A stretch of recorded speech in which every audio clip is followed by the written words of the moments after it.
Hello दोस्तों, welcome to the untold podcast, जहां हर कहानी के पीछे छुपी होती है एक और कहानी। बिल्कुल। आज हम बात करेंगे एक ऐसे शख्स की जिनका नाम शायद इतिहास की किताबों में उतना ना चमका हो, लेकिन भारत के संविधान को आकार देने में उनका एक बहुत महत्वपूर्ण एक प्रोग्रेसिव रोल था।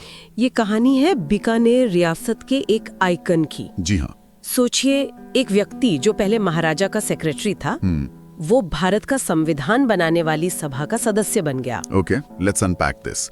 ये थे जसवंत सिंह तंवर, बीकानेर रियासत के पूर्व प्रधानमंत्री। बिल्कुल। 1946 में बनी कॉन्स्टिट्यूएंट असेंबली, जिसने अपना संविधान बनाया, उसके वो 1950 तक सदस्य रहे। अच्छा। और उनकी कानून और पॉलिटिकल साइंस की जो समझ थी, जो उन्होंने बनारस हिंदू यूनिवर्सिटी से हासिल की थी, वो इस काम में बहुत बहुत अहम साबित हुई। और सिर्फ डिग्री ही नहीं है ना, उनका अनुभव भी कमाल का था।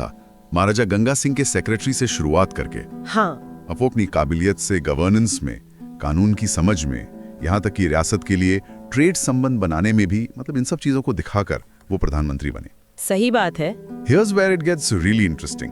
संविधान बनाने से पहले ही उन्होंने, कहते हैं, अमेरिका, यूके, फ्रांस, इटली, इन जैसे कई देशों के संविधानों को गहराई से पढ़ा था। हाँ, और व्हाट्स फैसिनेटिंग हियर इज, ये जो तैयारी थी ना, ये उन्हें संविधान सभा की बहसों में बहुत मदद करती थी। अच्छा, कैसे? वो सिर्फ फैक्ट्स नहीं रखते थे, बल्कि मजबूत तर्क वितर्क कर पाते थे।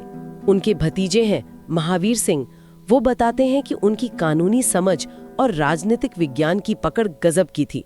मतलब वो तैयारी काम आई। इतना ही नहीं, मैंने सुना कि उन्होंने संविधान का एक शुरुआती ड्राफ्ट अपने पैतृक स्थान दादूसर में तैयार किया था। जी हाँ, ऐसा कहा जाता है, और उसकी तारीफ मदन मोहन मालवीय जी जैसे बड़े नेताओं ने की थी।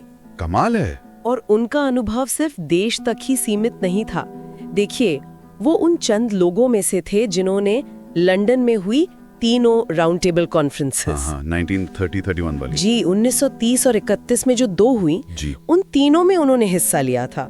If we connect this to the bigger picture, ये वो मंच थे जहां भारत के भविष्य पर चर्चा हो रही थी। वाह। और ये भी सुनने में आया है कि 1931 की दूसरी कॉन्फ्रेंस में उन्हें महात्मा गांधी को असिस्ट करने का काम सौंपा गया था। जी हाँ, बिल्कुल। वो वहां थे तो बीकानेर रियासत के प्रतिनिधि, है ना, लेकिन उनका इंटरेस्ट सिर्फ अपनी रियासत तक नहीं था।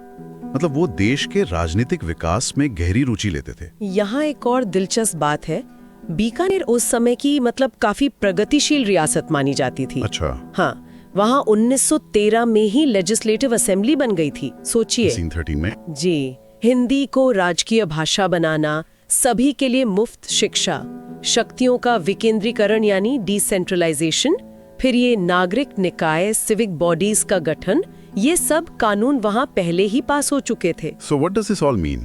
इसका मतलब ये हुआ कि उन्हें पहले से ही कानून बनाने और गवर्नेंस का अच्छा खासा अनुभव था। बिल्कुल था। जिसने उन्हें संविधान सभा में शायद दूसरों से एक कदम आगे रखा होगा। बिल्कुल। जैसा कि राजस्थान राज्य अभिलेखागार बीकानेर के महेंद्र खड़गावत कहते हैं, तंवर साहब के योगदान पर और गहराई से, और डीप स्टडी होनी चाहिए। And this raises an important question कि इतिहास में ऐसे कितने और नायक हैं जिनके योगदान को पूरी तरह समझा जाना भी बाकी है। तो ये थी कहानी जसवंत सिंह तंवर की, संविधान निर्माण के एक, कह सकते हैं, गुमनाम नायक की।